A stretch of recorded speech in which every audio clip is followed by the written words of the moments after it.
Hey everyone, Alyse here from TGG Gaming at our Xbox Series X tournament. Who are you and how do you do today? My name's Noah Westholter. I got top 8 today. Lost the top 8 to the fine person behind the camera. Bird up's pretty good. Apparently. What were you playing today? I played Phantom Knight. Alright, anything you want to say before getting into it, or? So I think Protoss Blind Call Dark makes this deck cry. Generally, I mean, how often they're really going for the full board game one anyways. Plus, you play hand traps and kind of get around it, you know. It's a 50-card deck, so you're not seeing them nearly as often, but Nib and Perm is pretty good, so. Yeah. I guess we can just get straight into it. Let's play 3 Tour Guides and then 2 Kagamushas. This, I do normally play one of this. I just figured I upped the count, so I kind of want to see extenders. Hands where you can't really extend past the normal summon kind of suck, not being able to go into Cherubini, but sometimes Rusty Fogblade can get there, but I don't want to rely on it too much.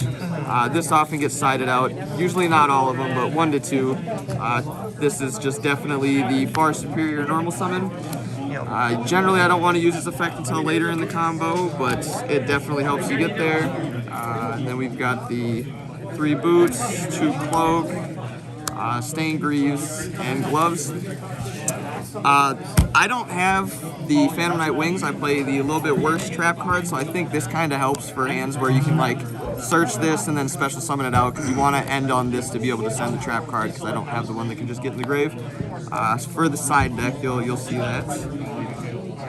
Necessary. They're not bricks. You can unbrick them with Torn Scales. And then just other extenders. I played the Assault package in the main. This, I think, just helps you be able to play through boards a little bit better.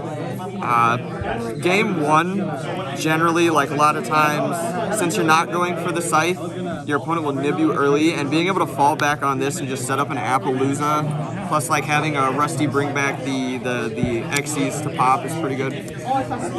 So these help. This is probably a pretty good card. There's a lot of times where I found like not being able to set yourself up with follow-up, being able to like be willing to banish the Torn Scales and then summon it back off of this to then get it back into the grave is pretty nice.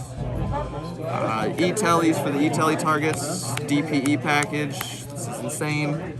If you can play it, I definitely think you should. You can win games off of that on itself. Reinforcement of the army, just because it's Rhoda. Bad trap card. It does come up with Appaloosa. I have never done it once though.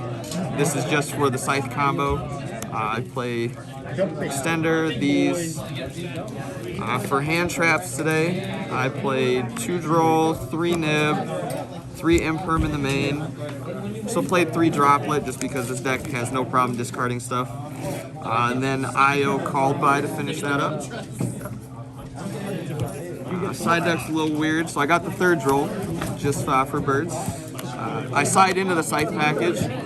Generally, I don't want to rely on winning the die roll, and I mean, it's not like you're sacrificing a whole lot of bricks, but the extra deck space is just too tight to want to be able to play the Assault in it as well, and I want to have enough gas to be able to push through stuff. 2 token collectors, because I didn't have space for the 3rd. 2 D barriers, weird numbers, but I figured this was pretty good. This actually won me the game before top 8. We were going into time and being able to stop them from going into Xyz. I won by 100 damage just by attacking and going into Zeus the turn before, so it performed pretty well. 2 talents just for when you go first. It works, definitely won me a few games. Triple Twin Twisters for the back row decks, and then Dark Ruler on top of that, because against Bird, if you like open this plus Droplet, you can just use this. If they banish the trap, you just get this off of the field with the Droplet, and then so if it goes through. Gotcha. For the extra deck, DPE because it's broken. This just gets the Nib token off of the field, so you can go into Anaconda.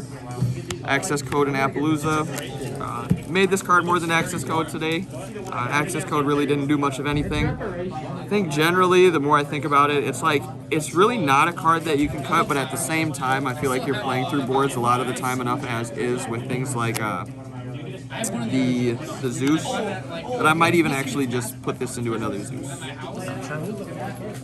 They play Unicorn, play Assault, this card's really good. And then the Rusty and the Cherubini, can't play this deck without it. IP just for the boards where you can end on this to go into Appaloosa on your opponent's turn. I didn't really make it. This oftentimes, depending on like, if I don't know if I'm going first or second, if I'm playing against a weird deck, I generally side this out for the scythe stuff to be able to keep this in. But most of the time this comes out for the Dagda. Anaconda, just because you got to play it. 2 break swords, they both come up. Sometimes the third one comes up, but generally you don't need it. Levier, just because you can definitely banish a little bit too much of your gas and you need to be able to get back a lot of times, and then countered in 2. Alright, anything else you'd like to say? Any shout outs or anything? I definitely want to give a shout out to my buddies Chris and Alex. They always come through with a lot of cards. I've had access codes since it came out. They gifted it to me. The droplets I don't own yet, so I had to borrow theirs, as well as the D barriers. I wasn't able to pick these up in time. So big shout outs to you guys. It's made me top 8. So other than that, Alright, sounds good. Thanks for the deck profile. Hopefully we see you again soon. And for everyone watching, thank you for watching. Like, comment, subscribe. We'll see you guys next time. Bye.